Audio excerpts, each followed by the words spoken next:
अस्सलाम वालेकुम वरहमतुल्लाहि वबरकातुहू। उम्मीद है आप लोग सब खैरियत से होंगे। मैं भी अल्हम्दुलिल्लाह अल्लाह का लाख लाख शुक्र है सना खैरियत से। आज इंशाल्लाह जिस वीडियो पर रिएक्शन देने जा रहे हैं ध्रुव राठी चैनल का नाम है और इसका लिंक मैं डिस्क्रिप्शन बॉक्स में दे दूँगा। आप लोग उनके चैनल को सब्सक्राइब करिएगा और मेरी वीडियो को आप लोग एंड तक देखिएगा। बहुत इंपॉर्टेंट वीडियो है और बहुत बेहतरीन वीडियो है, बहुत अच्छी वीडियो है, एकदम न्यू वीडियो है ये जिसमें रिएक्शन देने जा रहा हूँ। तो उम्मीद है आप लोगों को ज़रूर पसंद आएगी। पसंद आए तो इसको शेयर ज़रूर करिएगा और मुझे सपोर्ट करने के लिए लाइक करिएगा। मेरे चैनल पर नए हों तो सब्सक्राइब भी करिएगा और बेल आइकन ज़रूर दबाया करिए और अपनी राय कमेंट बॉक्स में ज़रूर बताया करिए और वीडियो को पूरा एंड तक देखिएगा। बेहतरीन वीडियो है और बहुत अच्छी वीडियो है ये। इस वीडियो को देखिए और इसको शेयर करिए ताकि हर आदमी देखे और सच्चाई लोगों को सामने आए कि क्या सच है। हमारा भारत, हमारा इंडिया सोने की चिड़िया पहले भी था, आज भी है और इंशाल्लाह हमेशा रहेगा। और यहाँ पर अमन अमान सुकून इंशाल्लाह चाहता हमेशा बरकरार रहेगा। और चलिए बिना देरी के वीडियो स्टार्ट करते हैं, फिर बात करते हैं।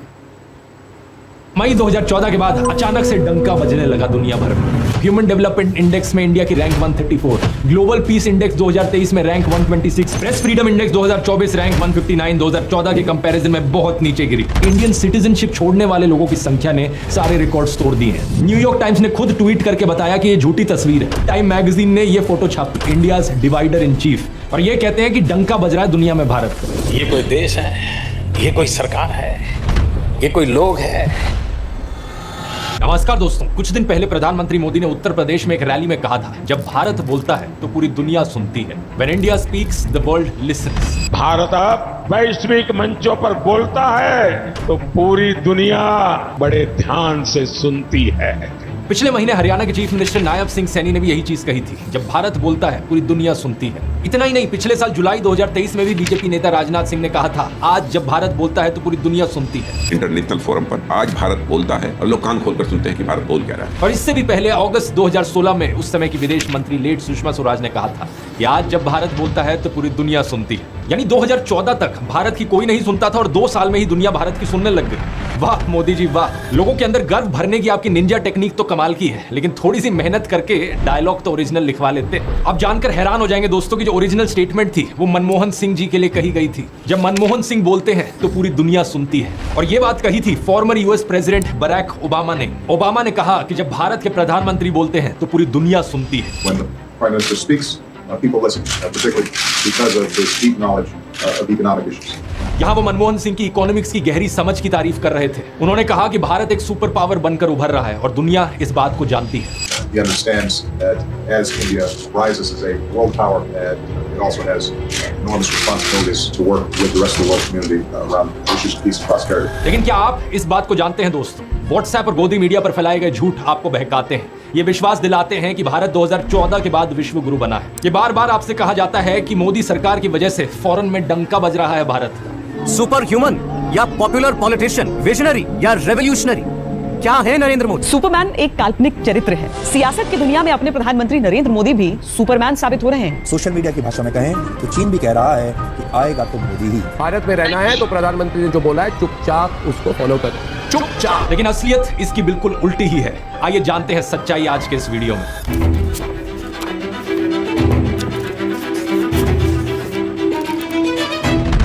वीडियो शुरू करने से पहले बताना चाहूंगा 20 मिलियन सब्सक्राइबर की ओकेजन पर जो सेल है ध्रुव राठी एकेडमी पर, उसमें अब सिर्फ 100 लोगों की और जगह बची है दोस्तों।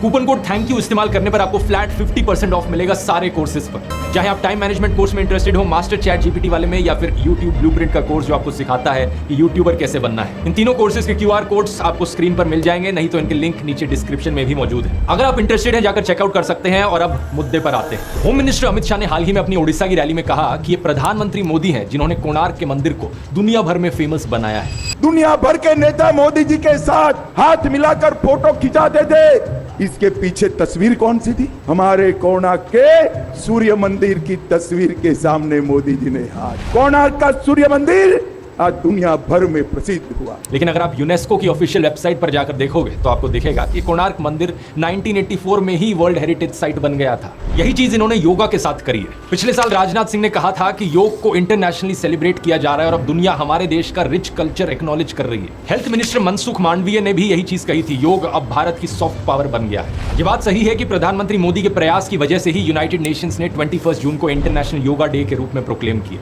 इस बात के लिए उनकी सराहना की जानी चाहिए। लेकिन अब देखिए यूएन की ऑफिशियल वेबसाइट पर क्या लिखा है। 11 दिसंबर 2014 को इंटरनेशनल योगा डे प्रोक्लेम किया गया योग की यूनिवर्सल अपील को रिकॉग्नाइज करते हुए। तो क्या मई 2014 से पहले दुनिया में किसी को योगा के बारे में जानकारी नहीं थी और अगले 6-7 महीने में ही इसकी यूनिवर्सल अपील हो गई? ऐसा तो नहीं हो सकता ना।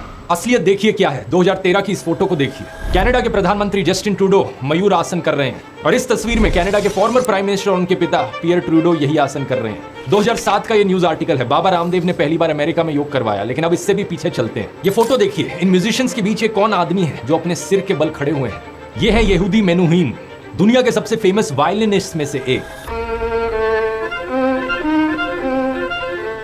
और यहाँ ये शीर्ष आसन कर रहे हैं। जानते हैं ये कैसे हुआ? 1952 की बात है। हमारे पहले प्रधानमंत्री पंडित जवाहरलाल नेहरू ने यहूदी मेनुहीन को इंडिया में इनवाइट किया था। उन्होंने पंडित नेहरू से जिक्र किया कि उन्होंने एक बार योग के बारे में कोई किताब देखी थी। पंडित नेहरू तो खुद योग करते थे। यहाँ उनकी आप शीर्ष आसन करते हुए एक तस्वीर देख सकते हैं। तो पंडित नेहरू ने यहूदी मेनुहीन की मुलाकात कराई योग आचार्य BKS अयंगार से। मेनुहीन काफी स्ट्रेस में रहते थे तो अयंगार ने उन्हें शवासन के जरिए गहरी नींद में डाल दिया। 45 मिनट के बाद जब वो उठे तो उन्हें अंदर से ऐसी फीलिंग आई कि वो इतने रिलैक्स्ड हैं जितने पिछले 10-15 साल में रिलैक्स्ड फील नहीं किया है उन्होंने। मेनुहीन बड़े बिजी रहते थे, बार बार इंडिया में आना उनके लिए मुमकिन नहीं था। इसलिए उन्होंने अयंगार को यूरोप इन्वाइट किया और कुछ इस तरीके से दोस्तों अयंगार ने दुनिया भर में लोगों में योगा को लोकप्रिय करना शुरू किया। ये सब 1960s से हो रहा था। ये एक और फोटो देखिए 1964 की, जहां अयंगार पंडित नेहरू के घर पर मेनुहीन को योग करवा रहे हैं। पश्चिमी दुनिया में योग की बात एक्चुअली में सबसे पहले स्वामी विवेकानंद ने करी थी, लेकिन उन्होंने मेनली आध्यात्मिक रूप से इसकी बात की थी। जिसे हम कसरत के रूप में जानते हैं उसे हठ योग कहा जाता है। इसे फेमस करने में योग आचार्य BKS अयंगार के अलावा दूसरे कई योग गुरुओं का योगदान है, जैसे कि इंदिरा देवी, K पठाबी जोइस और रिचर्ड हिटलमैन, जो इंडिया से योगा सीख कर गए और 1961 पे अमेरिकन टेलीविजन में योगा करते हुए इसे अमेरिका में फैलाया।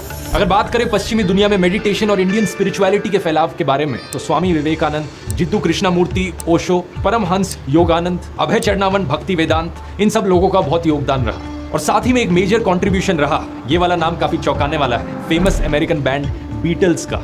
ये 1967 में लंदन में पहली बार महर्षि महेश योगी से मिले। अगले साल ही उनसे ट्रांसेंडेंटल मेडिटेशन सीखने इंडिया आए। ऋषिकेश में रहकर इन्होंने मेडिटेशन की और बहुत से गाने लिखे। Far from the noise and pace of city life, in the cool, clear air of Rishikesh, Kathy News reports from the meditation retreat of Maharishi Mahesh Yogi, the man who, through transcendental meditation, is currently bringing peace of mind to the Beatles.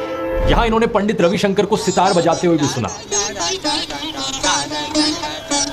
और बाद में Beatles के band member George Harrison उनसे सितार बजाना सीखने आए। पंडित रविशंकर ने तो 1954 से ही इंटरनेशनल परफॉर्मेंसेस देनी शुरू कर दी थी। इंडियन क्लासिकल म्यूजिक को दुनिया भर में पॉपुलर करने का उनका बहुत बड़ा कंट्रीब्यूशन रहा है। यहूदी मेनुहीन के साथ उन्होंने एक एल्बम की, वेस्ट मीट्स ईस्ट, जिसके लिए उन्हें पहला ग्रैमी अवार्ड मिला। ये इंडिया की हिस्ट्री में पहला ग्रैमी अवार्ड था। George Harrison, Jimi Hendrix, John कोल्ट्रेन जैसे कई म्यूजिशियंस के साथ उन्होंने परफॉर्म किया। उन्हें God father of world music कहा गया।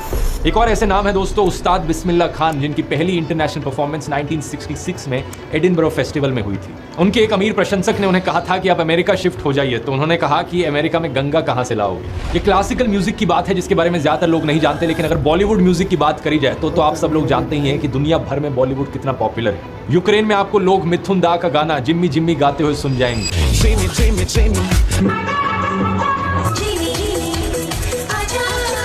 इसी तरह रशिया में मिथुन और राज कपूर की फिल्मों के लोग अलग ही लेवल के दीवाने थे।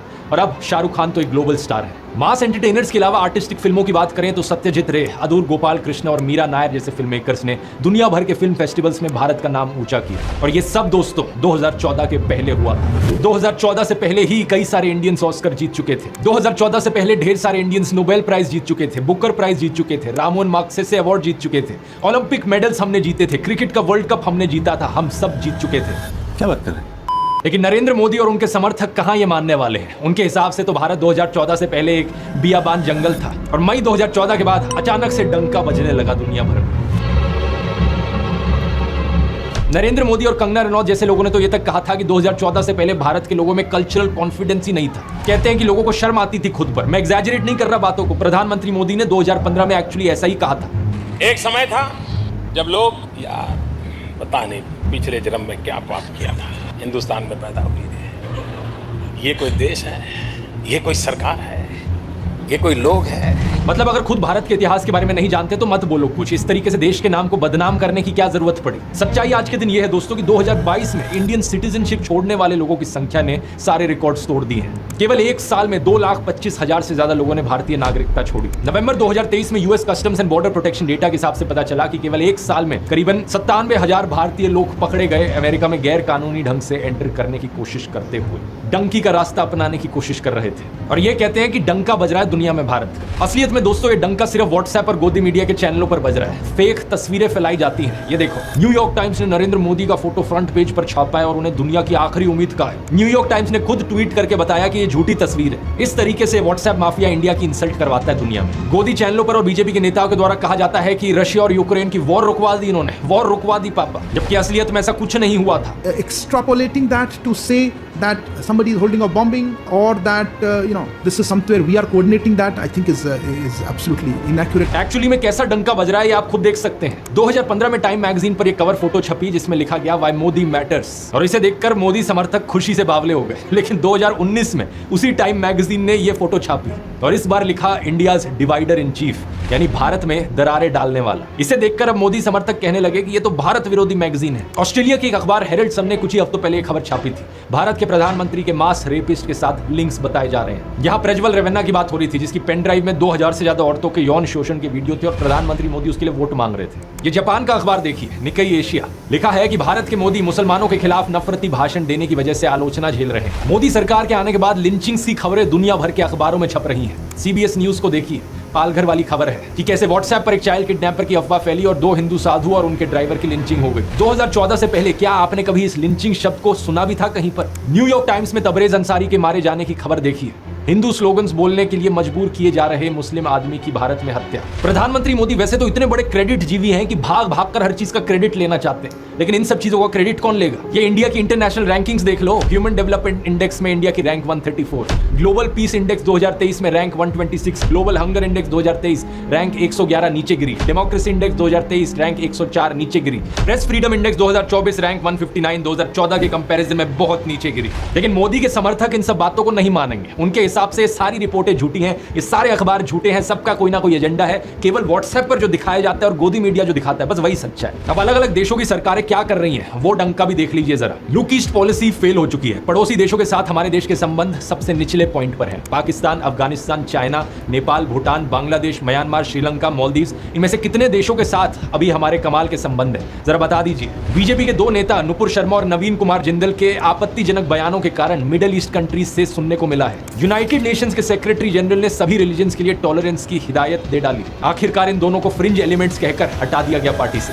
इसके अलावा पिछले साल यूरोपियन पार्लियामेंट ने इंडिया की ह्यूमन राइट्स सिचुएशन पर रेजोल्यूशन पास किया और अभी 2-3 हफ्ते पहले यूनाइटेड नेशंस के ह्यूमन राइट्स ऑफिस ने हमारे देश की नेशनल ह्यूमन राइट्स कमीशन की मान्यता को लगातार दूसरे साल स्थगित कर दिया। सिंगापुर के प्रधानमंत्री ने सांसद में कहा है कि नेहरू के भारत में अब बहुत से एमपी के खिलाफ क्रिमिनल चार्जेस देखने को मिलते हैं। While Nehru's India has become one where, according to media reports, almost half the MPs in the Lok Sabha have criminal charges pending against them. America India की डेमोक्रेसी पर अब चिंता व्यक्त कर रहा है। अमेरिका और यूएन ने सीए कानून को मूल रूप से भेदभाव वाला कहा और इस पर चिंता व्यक्त करी। रशिया ने भारत की आपत्ति दर्ज करने के बावजूद पाकिस्तान को हथियार दे दिए और अभी 5 दिन पहले रशिया के व्लादिमीर पुतिन ने चाइना के जी जिनपिंग के साथ मीटिंग की है। ये सारी खबरें आपको टीवी पर नहीं दिखाई जाएंगी। व्हाट्सएप पर एक दिन आपको मैसेज भेजा जाएगा कि मोदी ने पूरी दुनिया में डंका बजा दिया, पूरी दुनिया हमारे साथ है, लेकिन दूसरे दिन मैसेज भेजा जाएगा कि पूरी दुनिया हमारे खिलाफ है और मोदी हमें इंटरनेशनल साजिश से बचाएंगे। मैंने पिछले वीडियो में बताया था 1984 नॉवल के बारे में। इसमें डबल थिंक का कॉन्सेप्ट होता था। WhatsApp students in 2 contradictory ideas को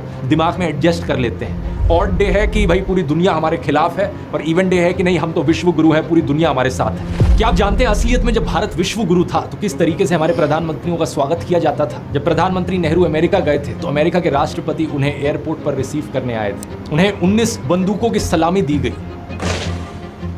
उस वक्त के अमेरिकन प्रेसिडेंट ने कहा कि मैं आपका सत्कार करता हूं, केवल आपकी सरकार के मुखिया के तौर पर नहीं बल्कि आजाद लोगों के एक महान राष्ट्र के सम्मानित और सर्वप्रिय लीडर के रूप में भी। ये किस्मत का खेल है कि जब कोई आपके देश के लिए नया रूट ढूंढने निकला तो हमारे देश की खोज हुई। उम्मीद करता हूं कि आपका ये दौरा भी एक तरीके से अमेरिका की डिस्कवरी होगा। Prime Minister of India and the Orient's greatest political and spiritual leader flies to Washington on one of the most important state visits of recent years. ये बात है अक्टूबर 1949 की, जब पंडित जवाहरलाल नेहरू अमेरिका में पहली स्टेट विजिट पर गए तो अमेरिकन प्रेसिडेंट हैरी ट्रूमैन ने उन्हें एयरपोर्ट पर रिसीव किया। हमारे देश की शान में उन्होंने ये शब्द कहे थे।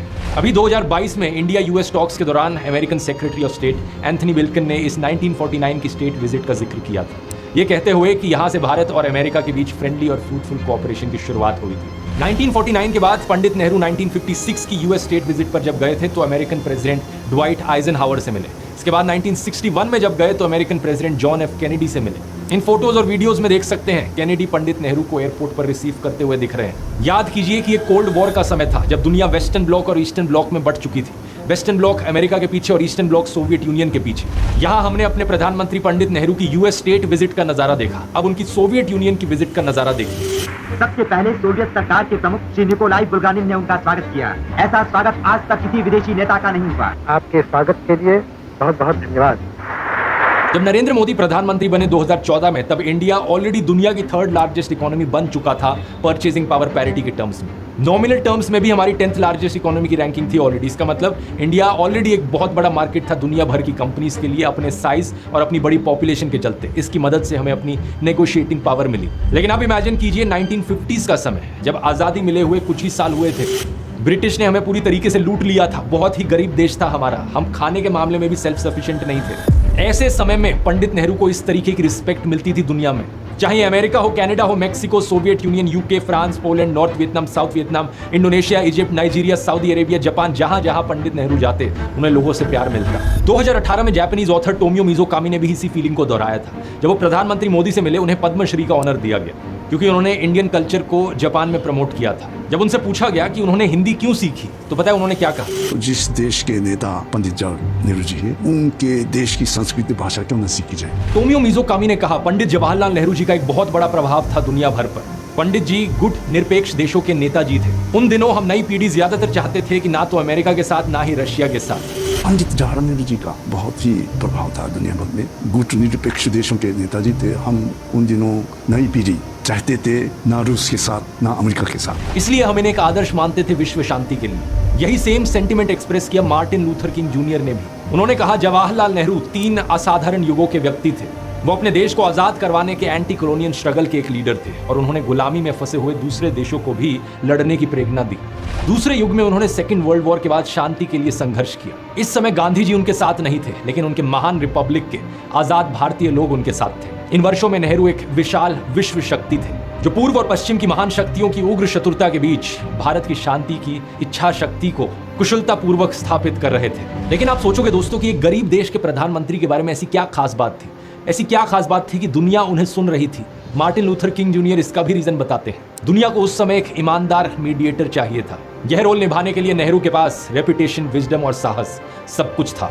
पंडित नेहरू की ये रेपुटेशन और ये इन्फ्लुएंस उनका दुनिया भर के लीडर्स पर देखने को मिला था। South African leader Nelson Mandela ने नेहरू को अपना हीरो बताया। 1940s में उन्होंने जवाहरलाल नेहरू की किताबें इंक्लूडिंग उनकी ऑटोबायोग्राफी बड़ी बारीकी से पढ़ी थी। उनके कई भाषण नेहरू जी की राइटिंग से कोट किए जाते थे। इनफैक्ट उनकी खुद की ऑटोबायोग्राफी का title long walk to freedom एक फेमस कोट से लिया गया था, there is no easy walk to freedom anywhere. और ये कोट नेहरू जी की राइटिंग्स में लिखा गया था। नोबेल प्राइज की विनर और म्यांमार की लीडर आंग सान सू की ने एक बार कहा था, महात्मा गांधी और जवाहरलाल नेहरू वो 2 इंडियन लीडर्स हैं जिनसे वो सबसे करीब महसूस करती हैं। 1955 में जब पंडित नेहरू सोवियत यूनियन के दौरे पर गए थे तो उन्होंने मॉस्को यूनिवर्सिटी के स्टूडेंट्स को एड्रेस किया था। उनमें से एक student Russian leader Mikhail Gorbachev भी थे। उन्होंने बाद में जाकर कहा कि जब वो स्टूडेंट्स थे वो बहुत दूर थे डेमोक्रेसी की प्रिंसिपल्स को समझने में। उस वक्त का कम्युनिस्ट सोवियत प्रोपेगेंडा एक बड़ी ही black and white picture present करता था दुनिया के स्टूडेंट्स के सामने और स्टूडेंट्स को इस चीज पर डाउट होता था। इसी संबंध में जवाहरलाल नेहरू की मॉस्को यात्रा उनके लिए एक अनएक्सपेक्टेड प्रेरणा थी। वो कहते हैं कि ऐसे शानदार इंसान ने उनके ऊपर एक गहरा प्रभाव छोड़ा। तो इस सब का मतलब समझ रहे हो दोस्तों,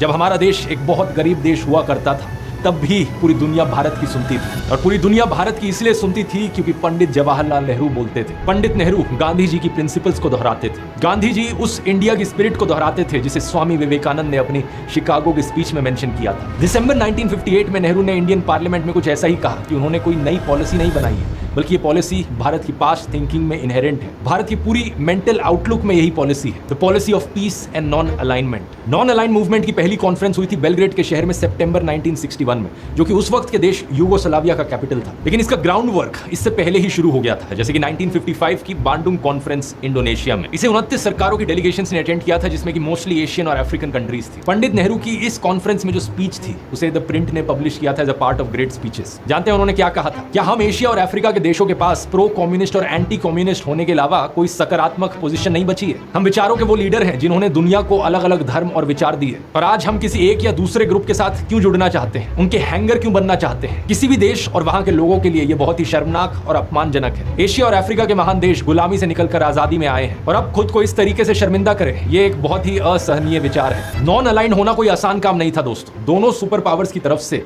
कोशिश चलती रहती थी कि भारत को अपने खेमे में ले लिया जाए। जैसे कि पहले अमेरिका ने और बाद में सोवियत यूनियन ने इंडिया को यूनाइटेड नेशंस के सिक्योरिटी काउंसिल की परमानेंट सीट ऑफर की थी। ये अपने आप में एक बहुत बड़ा टॉपिक है जिस पर अपना एक सेपरेट वीडियो बन सकता है, लेकिन शॉर्ट में कहा जाए तो कोई बिल्लियों की लड़ाई में बंदर बनकर रोटी खाना चाहता था और कोई सिर्फ भारत के मन को भांप रहा था। पंडित नेहरू का कहना था बहुत से कारणों की वजह से इंडिया सिक्योरिटी काउंसिल में परमानेंट सीट डिजर्व करता है, लेकिन यूनाइटेड नेशंस को खोखला करके नहीं और फिर से युद्ध की संभावना बढ़ाकर नहीं। दोनों सुपर पावर्स में से किसी एक की कठपुतली बनने की बजाय उन्होंने चुना खुद अपने एक तीसरे समूह का लीडर होना, और ये बहुत बड़ी बात है दोस्तों। उनके इस एक डिसीजन का प्रभाव 9-10 साल बाद दिखा भी। अक्टूबर 1964 में नॉन अलाइन मूवमेंट की दूसरी कॉन्फ्रेंस जब हुई कायरो में, तो एशिया, अफ्रीका और लैटिन अमेरिका और यूरोप के 57 अलग अलग देश अटेंड कर रहे थे। आज इसका रिजल्ट जानते हैं। नॉन अलाइन मूवमेंट में अब 120 देश जुड़े हैं साथ में। इस वर्ल्ड मैप को देखिए, डार्क ब्लू मेंबर स्टेट्स हैं और लाइट ब्लू ऑब्जर्वर स्टेट्स हैं। एक ऐसी दुनिया जहां पर नेटो अभी भी एग्जिस्ट करता है और रशिया और यूक्रेन के बीच में एक युद्ध चल रहा है। नॉन अलाइन मूवमेंट आज के दिन भी बहुत रेलेवेंट चीज है। इस तरह नॉन अलाइन मूवमेंट के चलते भारत उस समय दुनिया के लिए विश्व गुरु बना, दुनिया को एक नई राह दिखाई। एक इंटरव्यू में पंडित नेहरू से पूछा गया कि डॉक्टर वर्वोरियट जो साउथ अफ्रीका के प्राइम मिनिस्टर थे, उन्होंने अपार्थाइड को एक अच्छे पड़ोसी होने की नीति कहा है। क्या आपको ये डिस्क्रिप्शन स्वीकार है? इस पर पंडित नेहरू ने उनका मजाक उड़ाते हुए कहा कि ये डॉक्टर को पड़ोसी कभी नहीं बनाना चाहेंगे। Dr. Verwoerd, when he arrived, described apartheid as a policy of good neighborliness. Is that description acceptable to you? I should like to be Dr. Verwoerd's neighbor, that's all I can say. Bandung conference में पंडित नेहरू ने खुलकर Africa में apartheid के खिलाफ आवाज उठाई। उन्होंने कहा कि अफ्रीका में एक इनफाइनाइट ट्रेजेडी है तब से जब लाखों अफ्रीकन को स्लेव बनाकर अमेरिका और दूसरी जगह ले जाया गया। उनमें से आधे तो जहाजों में ही मर जाते थे। उन्होंने कहा कि पूरी दुनिया को ये जिम्मेदारी स्वीकार करनी चाहिए और एशिया को अपने सिस्टर कॉन्टिनेंट अफ्रीका की मदद करनी चाहिए। इसी के लिए पंडित नेहरू ने अफ्रीकन के लिए स्कॉलरशिप्स की भी शुरुआत करी थी, और 1965 में ही भारत में 55 यूनिवर्सिटीज में 600 से ज्यादा अफ्रीकन फेलोशिप पर पढ़ाई कर रहे थे। इनमें से एक student John Samuel Malecela United Nations में टांजानिया के परमानेंट रिप्रेजेंटेटिव भी बने 1964 में, और बाद में जाकर ये टांजानिया देश के प्राइम मिनिस्टर बने। एक और स्टूडेंट ओलुसेगुन ओबासांजी नाइजीरिया के मिलिट्री हेड ऑफ स्टेट बने और 1999 में डेमोक्रेटिकली इलेक्टेड प्रेसिडेंट बने। एक स्टूडेंट थे बिंगथा मुथ्रिका, जिन्होंने मालावी की मिनिस्ट्री ऑफ फाइनेंस को ज्वाइन किया और 2004 में ये मालावी के राष्ट्रपति बने। मतलब किस लेवल का इन्फ्लुएंस था यहाँ पर, समझ रहे हो इस बात को? इस तरह के एफर्ट्स के लिए किसी लीडर का विजनरी होना बहुत जरूरी होता है। और दूसरी चीज जिसकी जरूरत होती है वो है एक क्लियर कॉन्शियंस। आपने वो डायलॉग सुना होगा कि जिनके खुद के घर शीशे के होते हैं वो दूसरों पर पत्थर नहीं फेंका करते। यही हाल आज प्रधानमंत्री मोदी ने भारत का बना दिया है। अमेरिका हमारी डेमोक्रेसी पर कमेंट करता है, लेकिन कभी इंडिया अमेरिका पर कमेंट क्यों नहीं करता? जॉर्ज फ्लॉयड को अमेरिकी पुलिस ने इतनी बेदर्दी के साथ मारा। 46-year-old George Floyd was killed by a white police officer who knelt on his neck for almost 9 minutes. His crime being an African-American man in the United States. और ये कोई स्टैंड अलोन इंसिडेंट नहीं था, ये racism का incident था। ये एक सिस्टेमिक प्रॉब्लम है अमेरिका में। लेकिन क्या आपने प्रधानमंत्री मोदी के मुंह से कोई भी आलोचना सुनी इस इंसिडेंट की? क्या उन्होंने कोई कंसर्न जताया? कैसे जताएंगे जब खुद के देश का ह्यूमन राइट्स रिकॉर्ड सवालों में रहता है? कभी मुसलमानों के खिलाफ नफरत, दलितों के खिलाफ अत्याचार, किसानों पर डंडे बरसाए जाते हैं, उन्हें खालिस्तानी बताया जाता है, तो किस मुंह से अमेरिका को कुछ कहेंगे प्रधानमंत्री? गाजा में आज के दिन एक जेनोसाइड जारी है। 35,000 से ज्यादा लोग मारे जा चुके हैं। इंडिया की ऑफिशियल पोजीशन वही पुराने वाली है कि पैलेस्टीन और इजराइल दोनों साइड बाय साइड हों। Suddenly India has long believed in a two-state solution. We have maintained that position for many decades. लेकिन अनऑफिशियल पोजीशन ट्विटर पर आप देख ही सकते होंगे। इनके नफरती चिंटू वेम्पायर बन चुके हैं जो नरसंहार में मजे ढूंढते हैं, छोटे बच्चों की मौत पर, लोगों की ट्रेजेडी पर मीम बनाते हैं, और नरेंद्र मोदी इंटरव्यू में जाकर कहते हैं वॉर रुकवा दी पापा। रुकवा दी पापा। रशिया यूक्रेन के बाद कहते हैं कि मैंने गाजा की भी वॉर रुकवा दी थी रमजान के लिए। भाई कोई पूछो इनसे, इतनी ही वॉर रुकवानी आती है तो परमानेंटली क्यों नहीं रुकवा देते इन वॉर्स को। रशिया यूक्रेन वॉर आज तक चल रही है, इजराइल पैलेस्टीन की वॉर आज तक चल रही है, और मणिपुर की हिंसा की तो बात ही मत करो। This is my humble request, Modi ji मेरे तरफ से मैसेज देना चाहता हूँ, हिंसा हो रहा है मणिपुर में, ऑलमोस्ट 1 ईयर हो गया, हर दिन लोग मर रहा है, और रिलीफ कैंप में कितना लोग रहता है, खाना पीना अच्छी से नहीं मिल रहा है, बच्चा लोग अच्छी से पढ़ाई नहीं कर रहा है। और मोदी जी आप एक बार आके मणिपुर में विजिट कर लीजिए और जल्द से जल्द मणिपुर को शांति चाहिए प्लीज। मणिपुर की हिंसा रुकवाई नहीं जाती, गाजा में जाकर वॉर रुकवाएंगे। अरे रुकवा दो ना फिर। जिस भी इंडियन सॉफ्ट पावर की बात करी है हमने अभी तक वीडियो में, चाहे वो आर्ट हो, कल्चर, म्यूजिक या स्पोर्ट्स हो, इन सब में सरकार की कोई ना कोई इन्वॉल्वमेंट जरूर रही है। जैसे कि ललित कला अकेडमी की स्थापना 1954 में, संगीत नाटक अकेडमी 1952 में, नेशनल स्कूल ऑफ ड्रामा 1959 में, फिल्म इंस्टीट्यूट पुणे 1960 में, भाभा एटॉमिक रिसर्च सेंटर 1954 में इसरो की स्थापना की। अब जरा बताइए मुझे कि प्रधानमंत्री मोदी ने साइंस, स्पोर्ट्स और कल्चर के लिए क्या किया है। बीजेपी नेता बृजभूषण के खिलाफ यौन शोषण की एफआईआर लिखवाने के लिए हमारे ओलंपिक मेडल जीतने वाले पहलवान सड़कों पर बैठे रहे, और जब उसको नहीं रोका जा सका तो साक्षी ने एक प्रोटेस्ट में रेसलिंग ही छोड़ दी। तो मैं अपनी कुश्ती को त्यागती हूँ और मैं आज के बाद कभी भी आपको मानेंगी। फिल्म इंस्टीट्यूट पुणे का चेयरमैन बना दिया बी ग्रेड फिल्मों के एक्टर गजेंद्र चौहान को। इस इंस्टीट्यूट की स्टूडेंट पायल कपाड़िया ने अभी 3 दिन पहले पूरी दुनिया में भारत का नाम रोशन किया है। प्रधानमंत्री मोदी ने ट्वीट किया कि भारत को पायल कपाड़िया पर उनके काम all we imagine is light के लिए 77वें कान फिल्म फेस्टिवल में ग्रैंड प्रिक्स जीतने की ऐतिहासिक उपलब्धि पर गर्व है।